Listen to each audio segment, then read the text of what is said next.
Hey, what's up, everybody? Video 44 coming at you with another video. All right, so let's talk a little basketball, man. The Los Angeles Lakers had a game yesterday, didn't go too well. Had a game the night before that, didn't go too well.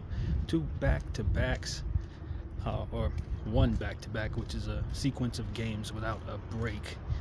I think the Lakers, all things considered, showed us what we would expect from what it is that we were asking for. Our starters came in, played a good, balanced first half, shared the ball, rebounded the ball well, got to the line. In the second half, we bring in different players, and you get different results. Young guys that don't really know exactly what they're doing yet, but they're giving you their best effort. They're trying to bring forth success, but not accomplishing a whole lot. So that's really what it is, a tale of two halves for 2 days in a row. And I just think you can see a world where the Lakers would be able to attack both of these games in the regular season with their starters, with their main role guys, and have a different outcome. So you try to psych yourself into just letting that be the case as you consider what the Lakers are supposed to be.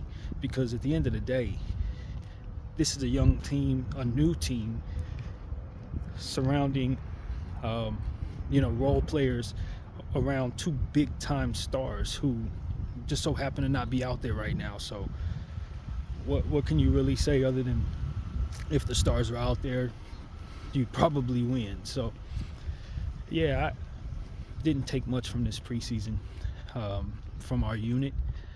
I think we can definitely put a little bit of an emphasis on how to attack the glass versus how to get back on defense.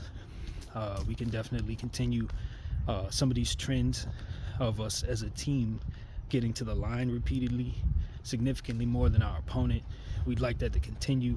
That seems to be a recipe for success for most Laker teams, regardless of who's wearing the uniform. So we just want to get to the line as much as possible and slow the game down when Bron gets back, so that it's not so much of a burden on his body throughout the course of the regular season, 82 games.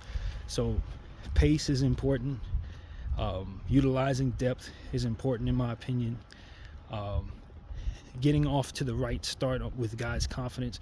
There's a couple players on this team whose confidence is not where it needs to be, in my opinion. Dalton connects to who comes to mind first. He just needs to really see himself successful early on to kind of be able to let that be the momentum of his regular season, because obviously he's in a slump. Obviously he's been dealing with the trade being rescinded and all of those different things that kind of came with that. And I don't think it's been a secret that he hasn't really performed very well on the court. And so I do think, as I mentioned yesterday in my video at the end of the game, that I think it's a good idea to continue to give him hot minutes even through the shooting struggles. He's finding other areas to help the team, and that's usually a good sign with young players who are struggling. A lot of times, especially scorers, if they're shooting as poorly as he is, they don't find ways to get assists. They don't find ways to really crash in the glass. They're not trying to get deflections and, trying to be a part of cohesive basketball play.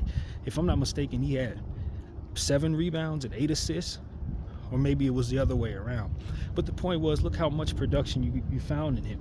So on a night when he does have it going, you can see his production in these areas be an area where you can expect production, whether he's shooting well or not. So for me, I think that if I'm the field, it's a great time to try to get this kid, Dalton Knecht, get him off the Lakers. You're betting essentially that you're going to be able to turn him into something in a different situation. Because a lot of times when guys have these type of slumps, they just need a change of scenery in order for that slump to go away. So if you're another team out there, say Orlando or somebody like that, and you want to take a flyer on this kid, that's what you're saying. If you're the Lakers, you might say, you know what, if I don't love the trade he's involved in, I'm not just going to throw him in to get rid of a contract or something like that. You need to see the tide is turning as it pertains to, he's still in this slump, but the overall sentiment is shifting about whether or not I think people would want to take a chance on Dalton Knecht. And I think we've seen enough in the preseason to say, okay, yeah, this is somebody you might want to buy low on. That's what I can say. Because there are certain things that he can't do very well at all. There are other things that he does so very well, but I think it's contingent upon him being confident and feeling confident, and most importantly, not having it in his head that he can't succeed. And so I think that's really what it's about. It's just for him continuing to give him the minutes, continue to give him the green light to shoot, and continue to bring forth great encouragement for helping the team in other categories consistently. That's what it's all about. And so, yeah, I'm a believer in Dalton Knecht. I also believe that you need to have certain things around Dalton to make him successful, just like a lot of players. And so you want to get some wings around him, defensive players, and that kind of thing, good rim protection. But if he has all of those things in place, I think he can be a hell of a scorer one day. He's just got to work through the demons, so to speak.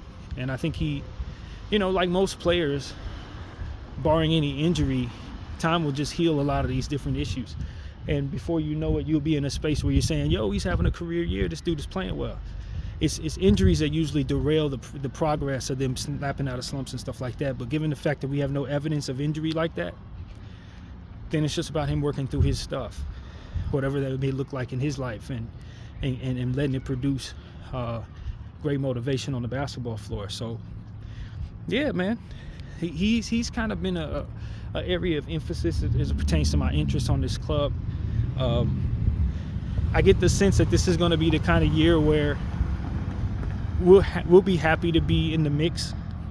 I look at this Laker team as not only a team that may be a bit flawed in its construction, but also a team that's going to be a bit behind in its cohesiveness in comparison to other teams around the league who've not really been as hesitant to play main guys in the preseason and stuff like that, who may have started their training camp a bit sooner than we did. I think what it really comes down to for me is just, how are these young guys progressing? How are we developing them into improving our bench in-house? We don't want to necessarily have to make any more trades to be a competent bench. Now, if we want to grab a starter or fill a plug on a main piece, that's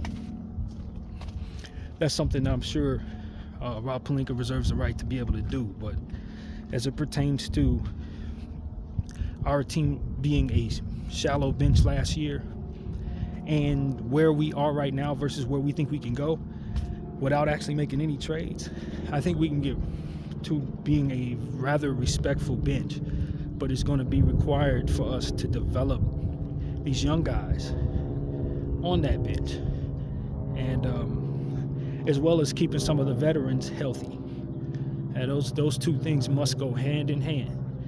And so, and then there's the tweener guys like Jackson Hayes, for example, who's been in the league for a couple years now is definitely a backup center. He has to stay healthy. He has to provide, at the very least, reach his floor, not have us go any lower than what you would expect would be his worst. That's really what it is for me. I think he played very good in pockets of the time last year.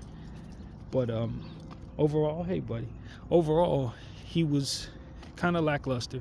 And with that came him being benched in the playoffs and people walking out of that season not really having the greatest taste in their mouth about Jackson Hayes. But I think he's had a pretty good preseason.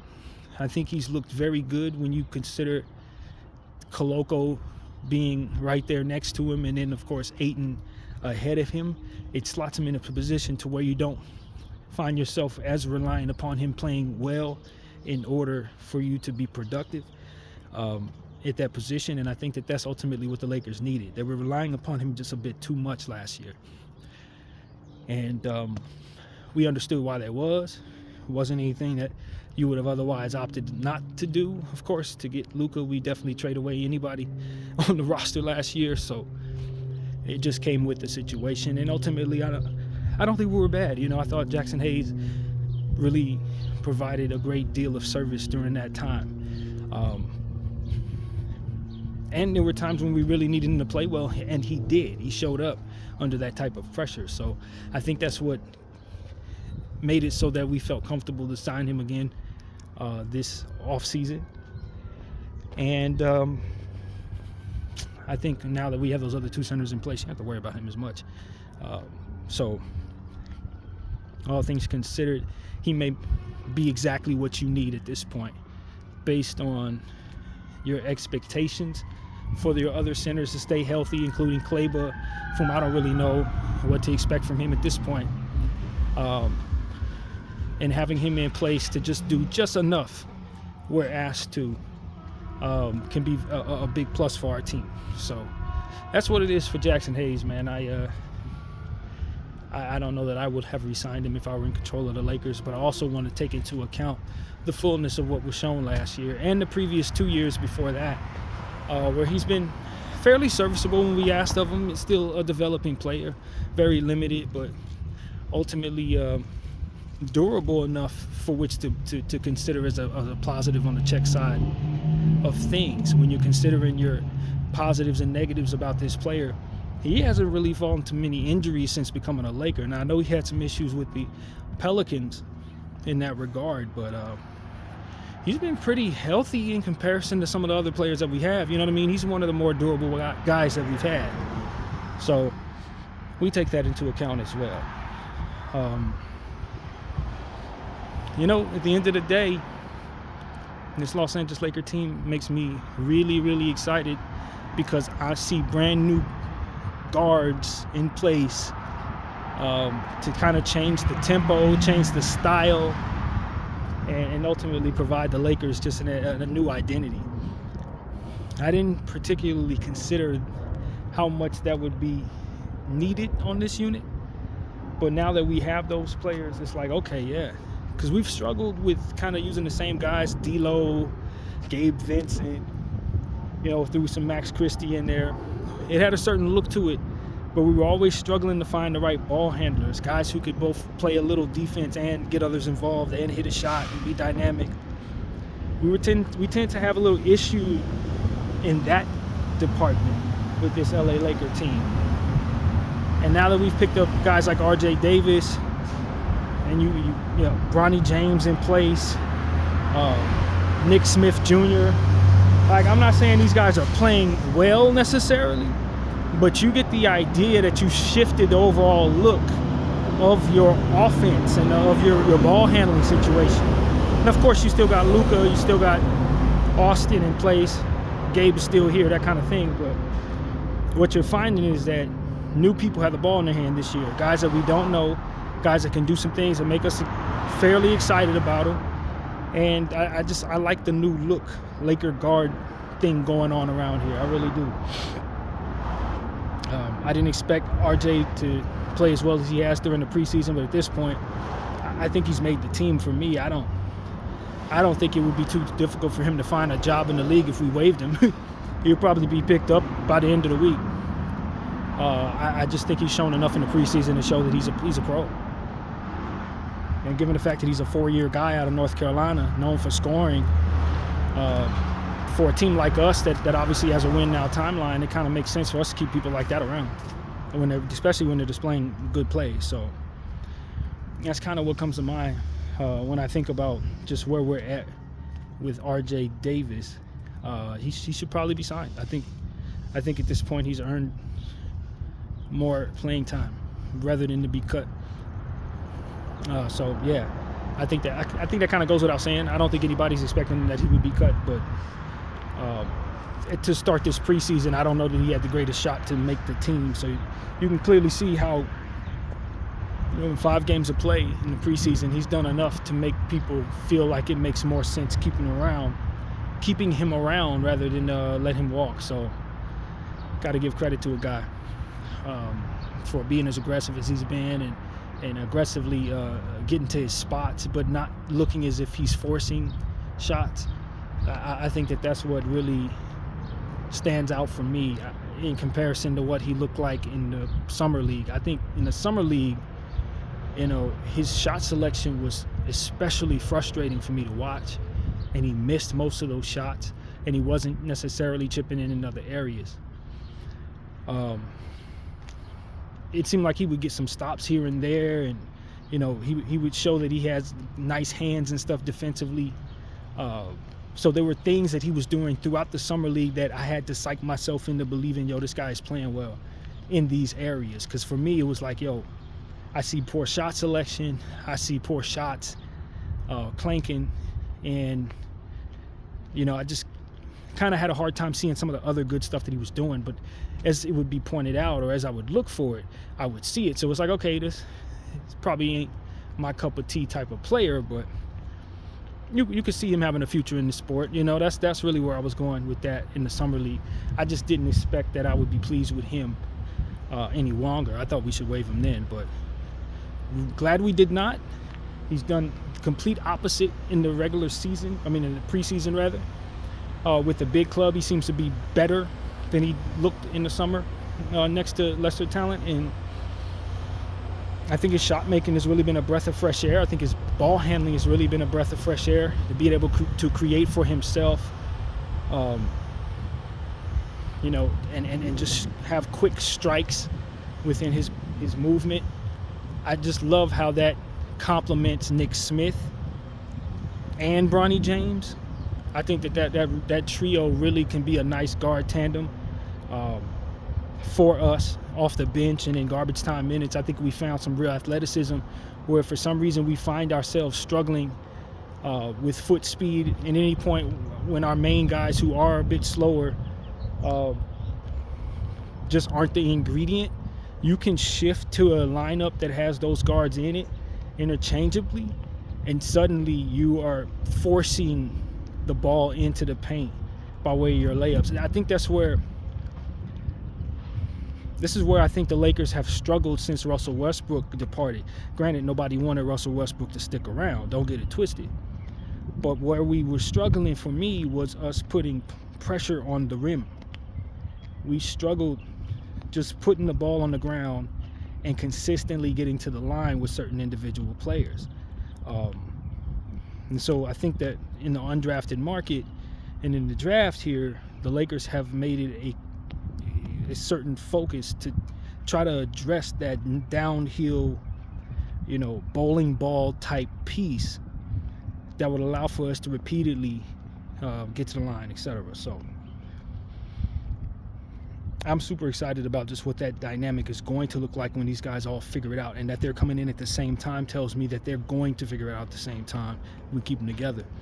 And so, yeah, the learning curve is going to be a little frustrating for these young guards, and there's a chance you may give up on them sooner than they fully develop or whatever. But I just think that the Lakers, if they just take a snapshot of what they have right now and have a vision for what those guards can look like, what you're finding out is if all three of them develop properly, you're going to always have a fantastic ball handler on the floor that can get his own shot or a pass off for someone else. And so, yeah, I just want people to think about what we're seeing there.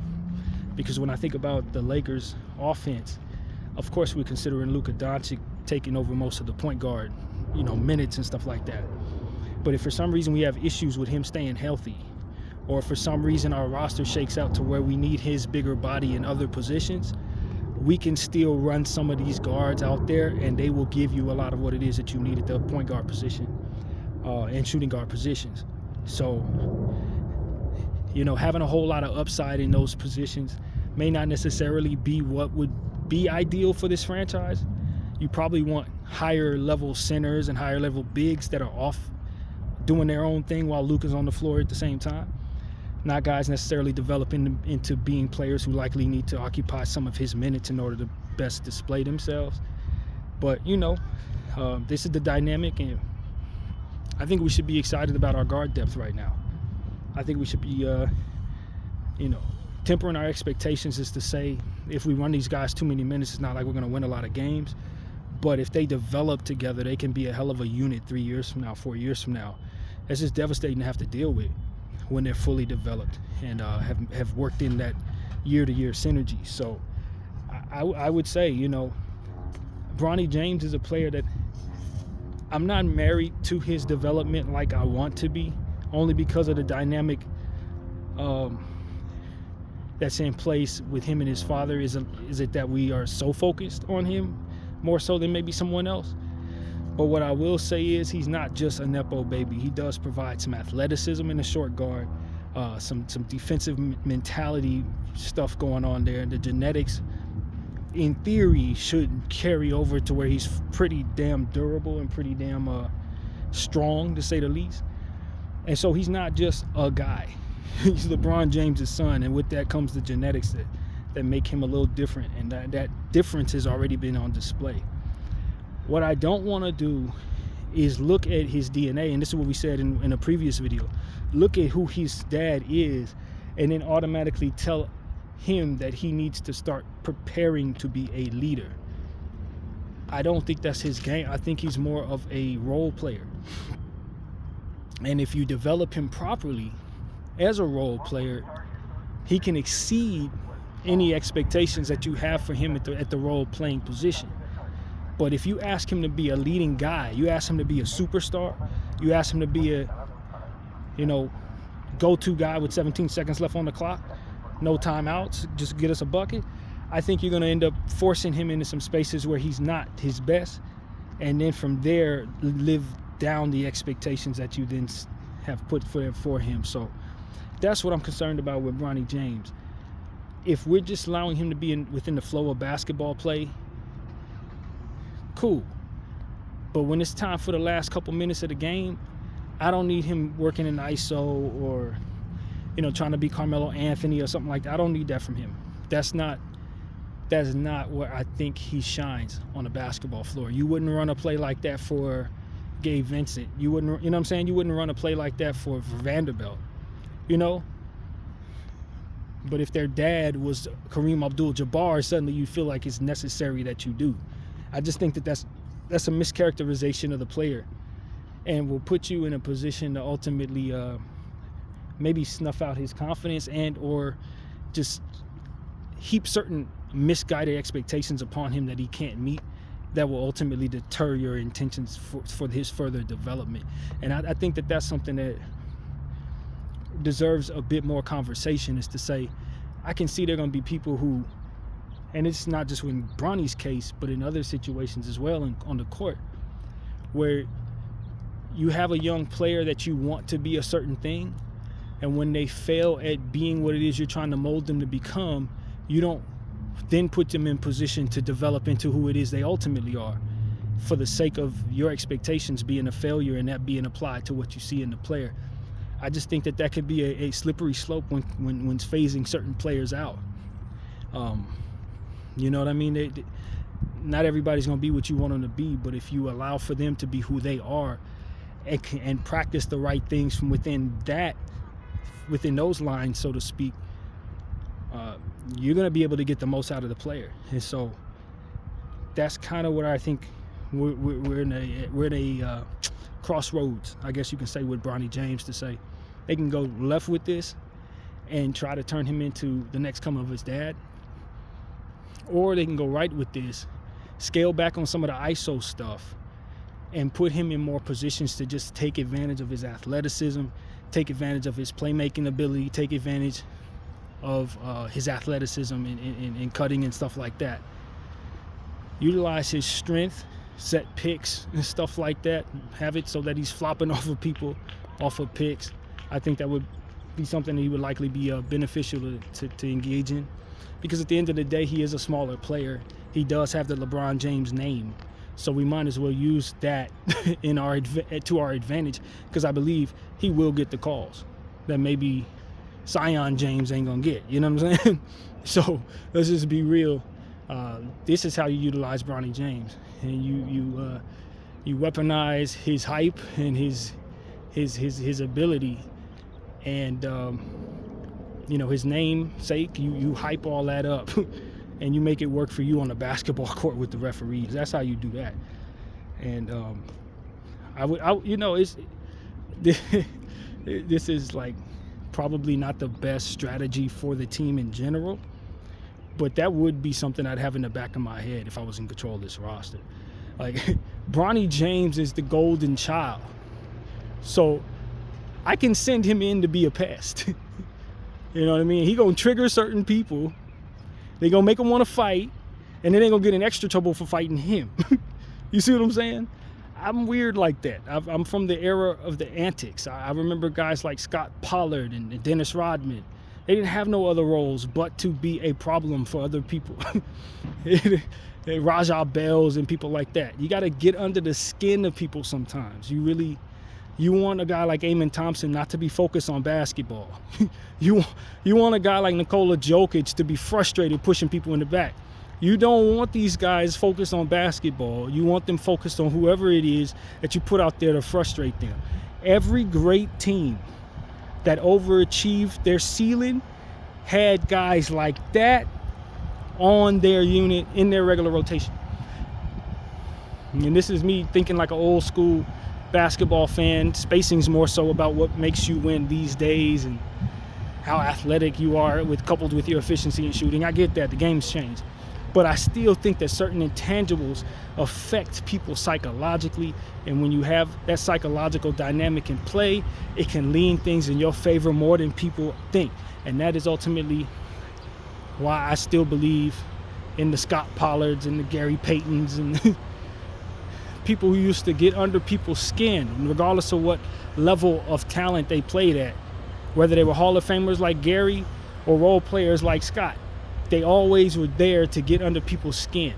Lil old Greg Foster. I haven't forgotten any of these people. They weren't there to really play ball. They were there to get under the skin of other great players that they'd have to guard.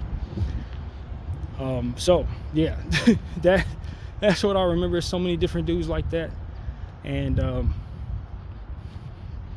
I went off on a tangent, but there's to say that Bronny James didn't necessarily have that personality at all. In fact, that would probably be somebody else's role on this roster. But it crossed my mind to say if they were to get into it with him, they'd probably get in more trouble. They'd probably feel more hesitant. They'd probably feel more triggered if it were Bronny James messing with him. And given the fact that he's strong in stature and all of that, I can always utilize him for a forced flagrant foul. Not that we're trying to hurt anybody, but playoffs come around, I'm going to find a short, strong dude with low center of gravity to set a pick and see done it cause an offensive foul or a defensive foul or something like that or whatever, however that goes. See don't we get the refs on our side is basically what I'm saying to you. So, yeah, that is what I'm thinking. Who's going to be that guy for us this year? Who's going to do the dirty work? Is it Marcus Smart? You know, who's the person? And Marcus Smart looks like age has gotten caught up to him a little bit, but I also understand that he's 31. So if he starts taking significant care of himself from here on out, his best shape is yet to come. That's what I would tell most of the people who are athletes at 31, 30 years old, 29. You're in that sweet range where you can extend your career, but you have to start taking care of yourself in an exaggerated way. Start cutting your diet and stretching a little more and different things. Start taking it significantly more seriously in that window of time, and you can extend your athletic longevity, I'd imagine, by a couple of years, depending on your genetics, depending on your dedication. I think you could put some years on your career. I really do. And so that's what I would tell him and everybody on the team in that area of window of age. Luka isn't quite there yet, but a couple of our guys, they're there to where, yeah, start taking care of yourself. Start doing all the things that ultimately feel tedious to you to take care of your diet. And you will start seeing over the next, say, 2 years, your body get in much better shape and you'll be able to do more than you were able to at 29. You're not washed, but it can go whichever direction you lean into. If you keep doing things the same way, it will deteriorate. The body will. If you switch up and get it right in a different kind of way, then it'll take to that. So that's what I would tell Marcus Smart and anybody in that window. 31 ain't too old. Even if you've had injuries and stuff, you just got to get it off your knees. You got to get the weight off your body. You can't be as heavy. That's what I would tell him. Marcus Smart, probably should lose some weight just to take the pressure off the knees, because I'm looking at him out there, he still looks a little herky-jerky. He still doesn't look very athletic, you know what I mean? And I know he's had a lot of injuries and stuff. He's in between injuries, so to speak, you know what I mean? So that's something that we really need to be confident that we know what we're doing in regards to resting him, knowing where he's at in his career, knowing where he's at with his mileage, and just not asking him to do too much. Asking him to have a role on this team that's going to require him to not live up to the expectations. And that's really what it is. You give a guy like Marcus Smart a too big of a role too soon, and you end up wearing him out, and you don't have him playing that role later on. So I've seen that so many different times with so many different types of players in his situation that I would just caution the Lakers to say, don't give him such a big role to where you need him in order for your team to succeed. You don't even want to go down that path. You want him to be a complimentary piece, but you definitely can't afford for him to be a piece you can't live without. So if you even positioning yourself to be that type of team, you better audible out. That's what I would tell JJ. If we're able to do more with less, then whatever we get from the other stuff that should be miscellaneous, we'll be satisfied with. Because that's ultimately what you want to be, is satisfied. You don't want, and that's the theme of this video, you don't want to leave lofty expectations only to measure up so much lower than those expectations. You do not set yourself up for that on purpose. It can deter you in other areas of your progress, taking on unnecessary L's. So that's really me going off on a tangent, but I think it's relevant because I know our team is just getting started and it's getting to know one another. So a lot of these habits need to be established off rip. This is when you want to fix some of those problems that continue to linger if you don't address them. Our transition defense needs to improve. That's the number one thing for me. I haven't really focused on too much else as regards to our team over the first 5 games of the preseason.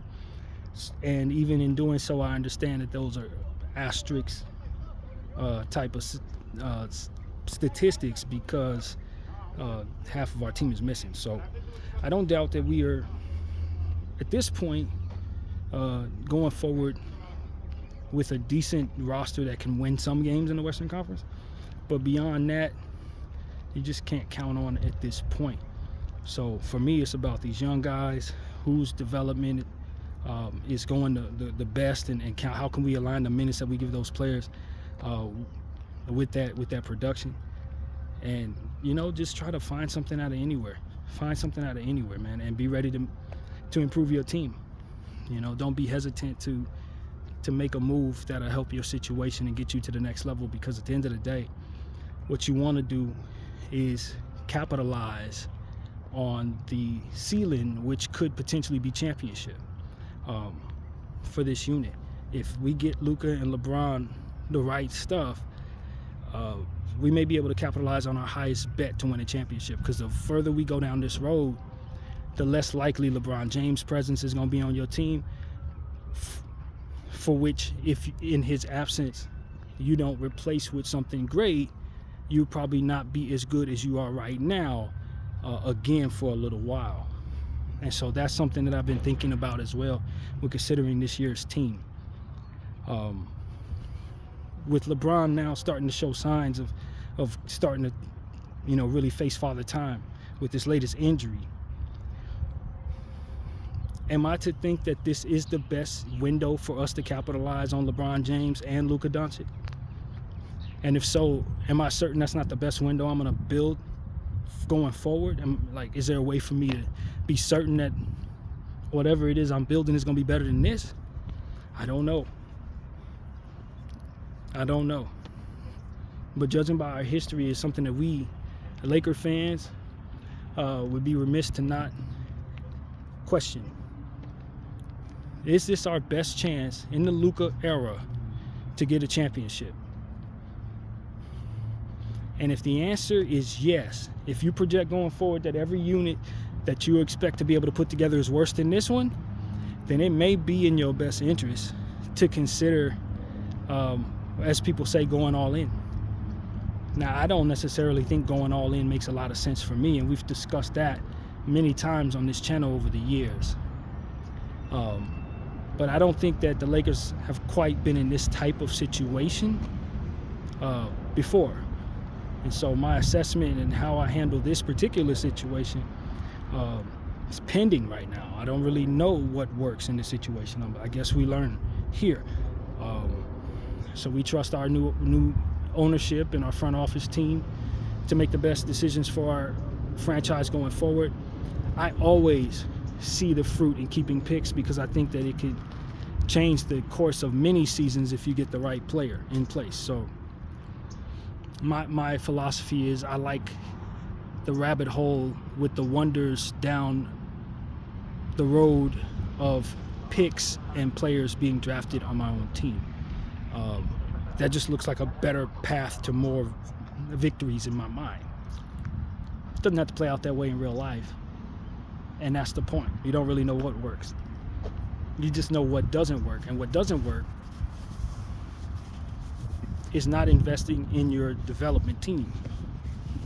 What doesn't work is letting your basketball squad continue to go year in and year out with a bunch of picks that ultimately don't turn out to be anything, while simultaneously having opportunities at Hall of Famers being in your uniform for a short amount of time and not utilizing those picks to make that team better. It's the reality of what could be in front of us. So we got Luka, we know that. We should be able to build something great around him because he's great. Perfect. Is this going to be the best opportunity we have at winning a championship with this player? Knowing that we got a guy as great as LeBron James in place, granted, to whatever degree, but the point is to be that skilled. You're not going to find a guy that skilled. You're not going to find a guy who should be able to be as experienced as LeBron James. Not in this league. Not today. Not at all. And so there's something to be said for that, and trying to capitalize on him being Luka's running mate for the short amount of time that we expect that to be the case. So, yeah, I'm holding my picks in my hand, understanding that I don't have to pull the trigger on anything, but there's always going to be in the back of my mind the idea that maybe this might be the best opportunity at us winning a championship with Luka. And if we get this early championship with Luka, having had affinity attached to our franchise cannot do anything but help us in future negotiations with Luka. Because at the end of the day, his goal is to get back to the finals and win it this time. And so, given the fact that we're the Lakers of 17 NBA championships, I have to imagine he thinks this is a great opportunity for him to be able to do that. I have to think that. So you don't want him walking away from the season thinking otherwise, and it may be in our best interest, now that we have the security of him, to not be so hell-bent on keeping those picks in hand. That could be turned into talent that can run with him right now. So, yeah, that's what I'm thinking about. The future of my franchise it's different now. I think the most important thing for me is to keep the Hall of Famer I have happy. The Hall of Famer in his prime, happy. If I didn't have that Hall of Famer, then the most important thing for me to do is keep as many picks in hand to secure the possibility of drafting that player if I get the first overall pick, second overall pick, whatever. You want a chance to have those players come into your situation on a rookie deal, which is extremely easy to put other contracts next to. That's the key to having young players, is having that rookie contract that's dirt cheap allows you to stack your team to the ceiling if you have enough of those youngsters and roles that are reliable. So, yeah, man, I think the Los Angeles Lakers are definitely in a very positive space because we have Luka in place, and from there everything else is icing on the cake. So we'll see what the Lakers do. It can go a lot of different ways. So at any rate, I don't expect LeBron to get traded, for those who are wondering if that's going to be a thing, only if he decides to make it one, and I just don't think he's going to. I think he's going to retire a Laker. I think that's something we should all be very excited about here. I don't know that we can do better without him at all. I don't think you can find a solution that a lot of people like that involves us moving on from LeBron James. I really don't. I think people think it's going to go a certain way in their heads, but when you move on from LeBron James, you are taking on a lot of punishment if you're Luka the Don. That defense that's focused on LeBron and Luka, it's focused all on Luka. And that's why this is not the right situation for LeBron to be walking away from, because we still need him to take pressure off of him, off of our him, who's going to be Luka the Don going forward. And so I want the Los Angeles Lakers to really be cautious not to overwork Luka, overly cautious not to leave players around Luka that don't complement him and then cover his weaknesses going forward. You do not want to have him saying, where's my this, where's my that, like AD had going on when he was a Laker, constantly asking for a center. If Luka needs something, we need to address it. We need to make sure that we start off the right way with this player. So yeah, man, that's really where my head is, man. Let's start the preseason. We didn't look too good. A lot of that was by design. We live with that. We didn't see a lot of the young players that we wanted to see. Not thrilled about that. That's obvious. Going forward, how can we work on these weaknesses that we have as a unit? Is there a trade out there that we can make that can get us that athletic wing that we need? You know, these are the two questions I have for my franchise. Because I'm not a big fan of Andrew Wiggins, but now that I've seen Rui at the 4 and the 3 trying to rush out there and guard players that are just taking him off the dribble with one step, I just understand you really need that piece. Haywood Highsmith with the Nets is another piece that I think could really fit that role. We just need somebody fast enough, like Abdou Thiro when he gets there, who can both hit the three-point shot and create a little bit of some of that Vanderbilt energy at another position. We need another one of those guys. Guard on the perimeter. I heard the Lakers may be interested in Dillon Brooks. I'm not a big fan of Dillon Brooks, but I do think he can provide some of that, some of the antics, I guess, but I don't know if they're really backed by anything that I respect because of how he folded when he was a Memphis Grizzly after that playoff series. We was talking all that stuff. So for me, I don't really know if Dillon Brooks is the guy. I do think he's developed into a pretty solid shot maker at this point. He's much better than he was several years back. So I think his best ball could potentially be ahead of him, which is, I guess, with the Phoenix Suns being the team, I don't think they expect to win. But he does fit there very well. I think he would fit here well too. But I'm not a huge fan of Dillon Brooks' antics, not at all. So it is what it is. I think that piece is ultimately what we need, though. Bottom line, we could use Jared Dudley in his prime. We could, you know what I mean? Don't have to be the greatest player in the world, but somebody who can kind of play on the defensive end, be reliable, hitting shots on the corner, help us in the fast break, finishing, passes and stuff like that. Just a smart wing with a good body who's going to be well conditioned. I think that's what the Lakers could use. I think Williams could potentially be that piece, but he's just raw right now. If we could fast forward his development about 3 years, we would love to bring him in at that role. But I think right now you're seeing it. He has some issues out there with his efficiency and stuff like that. But I do think Williams is a nice pickup and continues to be a standout in the preseason. And so yeah, man. Again, the mythical players that we do not know of. Well, we do know of them, but we have not seen. Uh, Abdou Thiero, Chris Magnon, Augustus Marshallonis, and the other dude from Georgetown. Where are these people?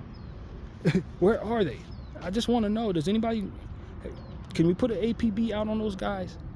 Because they have not suited up for our basketball team, and they very well may meet the criteria for the player I just described a few minutes ago. For all I know, Chris Magnon and Abdou Thiero are those guys, and we don't even need to look for them, you know. But I haven't seen them, so I can't work that into my equation. Now, can I? I don't know what the Lakers are doing. Are they trying to run some game on the rest of the league? Got like secret weapons that we're not displaying. I get the feeling that that's what this actually is. Like the Lakers just plan on releasing these players with a bunch of hoopla, not necessarily releasing them from their positions, but use a better word, unleashing these players on the league, and they're gonna just go crazy with one another. Like anything short than that is just disappointing at this point when you consider how much hype is behind those players, and then furthermore how absent all of them are in unison. It's just, I'd love to see my young players, and I'm going to keep saying that until we see them. So yeah, final preseason game coming up against the Sacramento Kings. I know Luka's going to play. I'd imagine he's only going to play for the first half. I'd imagine Austin, same thing. So, you know, we'll see some Ayton. I think they're going to try to run as much of their regular sets as possible. Unfortunately, Vanderbilt did go down with a thigh contusion, I believe it is. So keep an eye open for updates on Vanderbilt's health.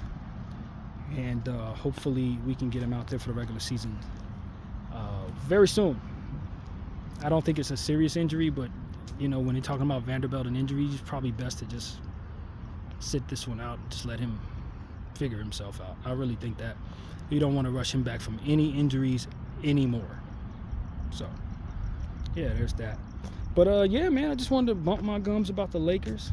Feels good to be out. I haven't been out in a couple of days, so I'm going to go into Target, grab a few things that I need, and drink some water for this dry mouth. And, of course, if anything comes back up in regards to the Lakers, I will let you know. But that's pretty much what I got. My name is BDF44. I thank you all for watching. I'm out.